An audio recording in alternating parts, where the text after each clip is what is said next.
첫 번째 이야기. 70년대 무당이 농약 먹고 죽은 아이가 있다고 말했다. 저는 1975년 가을에 결혼을 했습니다. 남편은 중학교 선생님이었고 저는 큰아버지께서 운영하시는 목재회사에서 격리와 타자수 일을 하고 있었지요. 시부모님은 시골에서 농사를 짓는 분들이셨어요. 결혼을 하겠다고 처음 인사를 드리러 갔을 때 시부모님은 저를 깍듯이 반겨주셨고 행동거지 하나하나가 무척 조심스러우셨습니다. 전 두 분 다 아주 꼼꼼하고 예의 바른 분들이로구나 하고 생각했지요. 양가 인사를 마친 후 저희는 여느 다른 예비 부부들처럼 함께 사주를 보러 가려 했습니다. 그런데 시어머니께서 둘이 사주를 따로 보러 가지 말고 시댁의 전보는 이를 부르겠다며 잘 아는 사람이니 잘 봐줄 거라며 시댁에서 점을 보라고 하셨습니다. 복채도 시어머니가 주신다면서요. 내신 복채를 아낄 수 있겠다 싶어 시어머니가 하라는 대로 했습니다. 사주는 그냥저냥 평범한 수였는데도 왠지 공짜로 점을 보았다는 생각에 기분이 좋았지요. 결혼 후 회사를 그만둔 저는 금방 임신을 했습니다. 배가 불러오자 친언니가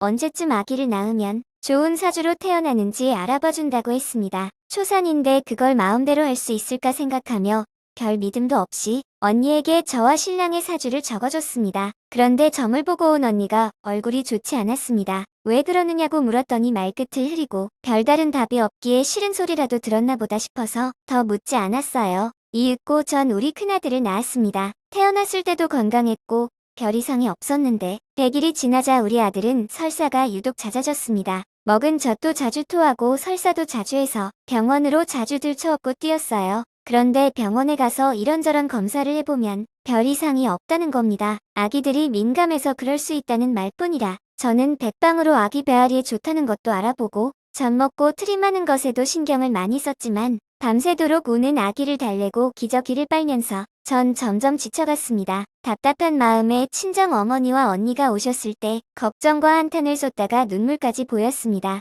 그러자 조용히 있던 언니가 같이 점이라도 보러 가지 않겠냐고 하더군요. 아기를 가졌을 때 점쟁이가 이상한 이야기를 했다면서요. 전 지푸라기라도 잡고 싶은 심정이었고 언니가 들은 이야기도 궁금했기에 두말 없이 따라 나섰습니다. 언니가 점을 보았던 무당, 아마 지금은 돌아가셨겠지요. 작달막한 키에 턱에 큰 사마귀가 있는 무당 할머니가 절 보더니 다짜고짜 얼굴을 확 찌푸렸습니다. 농약 냄새가 지독하다. 너거 집에 농약 먹고 죽은 사람 있나 하고 물었습니다. 전 손사래를 쳤습니다. 우리 집은 그런 분이 정말 없었거든요. 정말 없냐라고 묻던 무당 할머니는 그럼 너거 시댁에 알아봐라. 농약 먹고 죽은 귀신이 단단히 들러붙었다라며 당장 남편을 데리고 오라고 했습니다. 학교 선생님인 남편은 무당 할머니를 만나기 꺼려했지만 제 설득으로 우리 부부는 같이 점집으로 갔습니다. 무당 할머니는 제 남편을 보자마자 호통을 쳤습니다. 이 놈이 맞구만 하고 대뜸 남편 뒷덜미를 내리치더군요.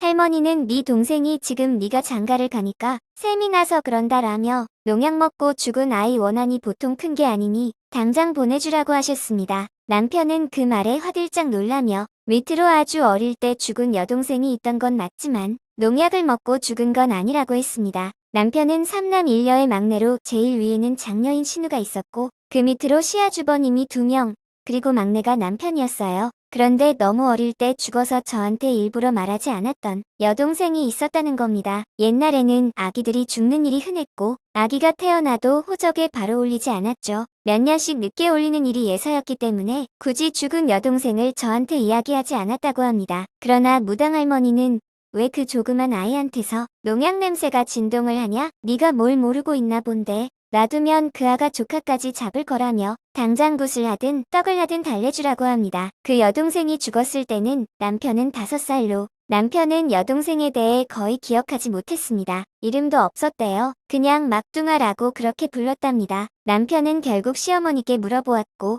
시어머니는 놀라며 통곡을 하셨답니다. 그 막내 여동생이 농약을 먹고 죽은 게 맞다고요. 막내 여동생이 3살이 되던 해에 흉년이 들어 농사를 거의 망쳤다고 합니다. 온 마을이 어려워졌고 멀건 죽으러 온 가족이 연명을 했답니다. 그 막내 동생은 가장 어렸던 만큼 배가 고프다고 유달리 더 울고 보챘습니다. 그러던 어느 날 막내 여동생이 갑자기 보이질 않아서 온 집안을 뒤져보니 막내 여동생이 창고에 쓰러져 있었다고 합니다. 배가 고파서 온 집안을 돌아다니면서 이것저것 입에 넣어보다 창고에 들어가서 농약이 든 조그만 병에 입을 댄 거랍니다. 우유처럼 뽀얀 액체 농약이 먹을 것인 줄 알았나 보더라고. 이미 숨이 끊어졌기에 막내딸을 애장터에 갖다 묻었다는 것이었습니다. 놀랍게도 제일 큰 시누이와 시아 주버님들은 이 사건에 대해 기억하고 있었지만 어렸던 남편은 쉬쉬하는 사이에 잊은 것입니다. 저는 그제야 저 시집올 적에 왜 점쟁이를 따로 데려왔는지 알았습니다. 혹시라도 이 이야기를 알까 봐서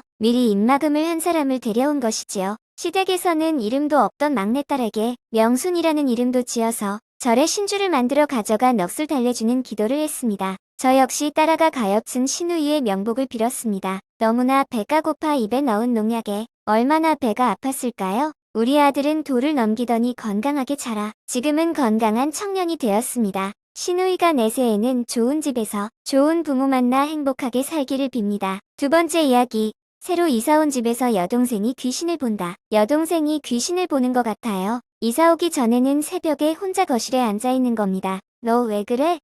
이러니까 저거 안 보여? 얘 춤추고 있어. 인사해 라고 하는 겁니다. 어떻게 생긴 애냐고 물어보자. 빨간 옷에 검은 바지를 입고 있고 머리는 단발 정도인데 키는 작다고 말을 하는 겁니다. 정말 어릴 때는 더 심한 말도 많았는데 자기가 귀신을 부를 수 있다.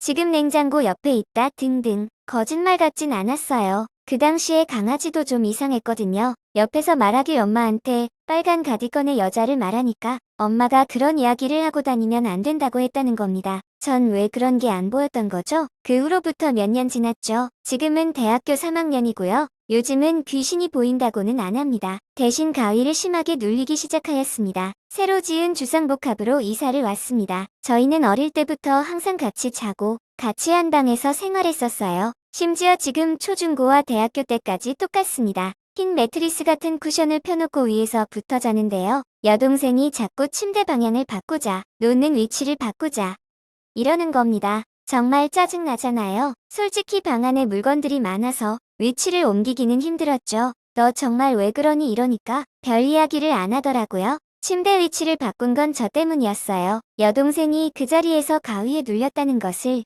저에게 말하지 않은 상태였습니다. 전 가위를 잘 안 눌려요. 여학생 휴게실에서 잠을 자는 게 아니면 절대 안 눌립니다. 어지간하면 악몽은 꿔도 가위는 안 눌리는데 말이죠. 여동생이 없을 때 넓게 자보자 해서 낮잠을 자고 있었어요. 근데 자꾸 그 자리에서만 자면 몸이 찌뿌둥한 뭔가 짜증이 나는 거 있잖아요. 밥을 너무 많이 먹고 잔 그런 느낌? 목이 아프고 허리 아프고 그냥 그렇다 치고 넘겼습니다. 아무튼 가위를 눌렸는데요. 천장에 여자가 매달려서 절 보고 웃고 있는 겁니다. 매달려서 손톱으로 제 목부터 배까지 스치면서 지나가더라고요. 이 이야기를 웃으면서 여동생한테 나 가위 눌렸는데 여자가 나와서 어쩌고 이렇게 말하니까 그제서야 여동생이 눈을 엄청 크게 뜨더니 언니 그 자리 귀신이 매달려 있던 자리야. 이러는 겁니다. 나중에 들은 사실인데 얼마 전부터 귀신이 보인다는 겁니다. 그때 당시 쿠션의 위치가 벽에 딱 붙어 있는 위치였는데요. 벽 전체가 피투성이에 눈알들이 박혀서 자기를 쳐다보고 있었다고 그 다음 날엔 어떤 여자가 거꾸로 매달려서 자기 위에 있었다고 합니다. 머리카락이 얼굴을 스치더래요. 그 다음 날엔 그 여자의 얼굴이 자기 얼굴 바로 앞에 와 있더랍니다. 천장에 거꾸로 매달린 여자가 점점 자기한테 내려오더래요. 그 여자랑 눈이 마주친 순간 엄청난 소음이 귀에 들렸고 가위도 아니라는 겁니다. 사실 이상하게 느끼는 건 또 있는데요. 저희 집 강아지가 자꾸 그쪽을 보고 있는 겁니다. 아무것도 없는데 말이죠. 우리 강아지가 새벽 4시쯤 밥을 먹습니다. 밥을 먹고 용변도 보고요. 그리고 나선 꼭 자고 있는 저한테 와서 자는지 안 자는지를 보고 놀아달라고 칭얼거립니다. 그런데 제가 새벽에 집에 들어가라고 하면 말을 엄청 잘 듣던 강아지가 갑자기 그 귀신이 매달려 있었다던 그곳을 응시하고 움직이질 않는 겁니다. 새벽에 눈을 살짝 떠보면 강아지가 제 옆에서 그곳을 쳐다보고 있을 때도 있습니다. 새벽에 가끔 잠결에 보고 있으면 죽을 것 같습니다. 이 집 정말 짜증납니다. 얼마 전에 여동생이 또 이상한 곳을 알아냈습니다. 안방 침대 쪽인데 엄마도 거기 누우면 잠자리가 뒤숭숭하고 몸이 안 좋다고 거실에서 주무실 정도입니다. 여동생이 자는 것도 아닌데 갑자기 몸이 굳더니 누가 손으로 몸을 스치는 듯한 느낌을 받았다고 거기서 절대 안 잔다고 합니다. 여동생이 캐묻기 전엔 말을 수수께끼처럼 해서 그렇지 분명 귀신이 있던가 그랬을 겁니다. 지금 컴퓨터가 있는 이 책상의 뒤가 귀신이 매달려 있던 자리입니다. 더 싫은 건 제 컴퓨터 뒤에는 벽면에 거울이 큰 게 있어서 자리를 앉아서 그 위치를 볼 수 있습니다. 가끔 컴퓨터를 하다가 식은땀이 난 적도 많습니다. 사실 할머니가 집들이 할 때 부적 같은 거 붙여주고 쌀 가져다 놓고 제 같은 거 해주잖아요. 아무것도 없는데 양초불이 꺼질 듯이 팔랑거리고 부적이 없어져요. 정말 신기합니다. 오늘 이야기는 여기까지예요. 오늘 이야기가 재미있으셨다면 구독과 좋아요, 댓글 부탁해요.